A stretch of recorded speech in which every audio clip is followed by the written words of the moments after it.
හයි යාළුවෝ කොහොමද? දන්නවද මොනවද කියලා? මේවා තමයි මැංගෝ. හදන්න යන්නේ හොඳ රස අයිස්ක්‍රීම් එකක්. බලන් ඉන්න. අපගඩිය කපා ගන්න තියෙන්නේ.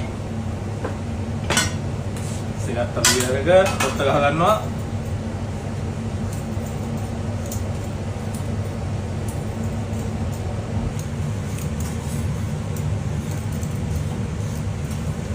කෑලි වලට කපා ගන්න.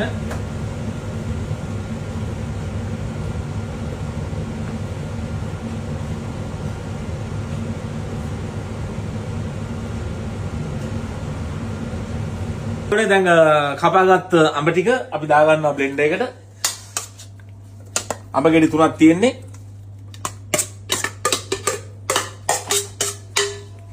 දාගත්තා. ක්‍රීම් දා ගන්නවා. ග්‍රෑම් 360ක්. මේකට ඕන නම් පොල් කිරි දාගත්ත හැකි. මම පොල් කිරි දාන්නේ නැහැ. මොකද මෙනු එකේ ගොඩක් පොල් වලින් සම්බන්ධ යන හින්දා මම ඒ හින්දා ක්‍රීම් තමයි දාගන්නේ.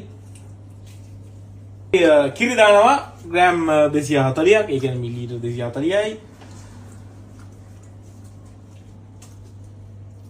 අපි සීනි ග්‍රෑම් දානවා ග්‍රෑම් 220ක් විතර. දැම්මා. ඊට පස්සේ බෙන්ඩර් දාලා කරගන්න.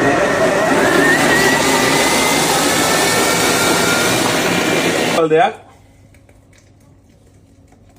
දැම්මා. ඊට පස්සේ එක රැයක් අපි ෆ්‍රිජ් එකේ දාලා හෙට මේ ඊයර ෆ්‍රිජ් එකට දාපු අම්බ අයිස්ක්‍රීම් එක අපි ගහලා බලමු කොහොමද කියලා. අයිස්ක්‍රීම් එක ගහගත්තා. බලමු කැනල් එක කොහොම වැඩ කරන්නේ කියලා.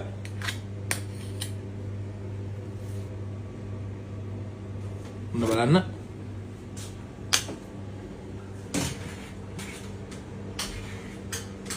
මෙන්න දැන් මම මේක මෙහෙම මේක දෙන්නේ කේක් හරි මොන හරි එක තමයි මේක දෙන්නේ. මේ ටොපින් එකක් දාලා මම ඉතින් දැන් මේ පෙන්නන්න ඕන හින්දා තමයි මේ විදිහට දෙන්නේ. නැත්තම් මේක සාමාන්‍යයෙන් මොනවත් එක්ක හරි තමයි අපි දෙන්නේ. බලමු රහ කොහොමද කියලා. සුපිරි මාරක් තියෙන්නේ.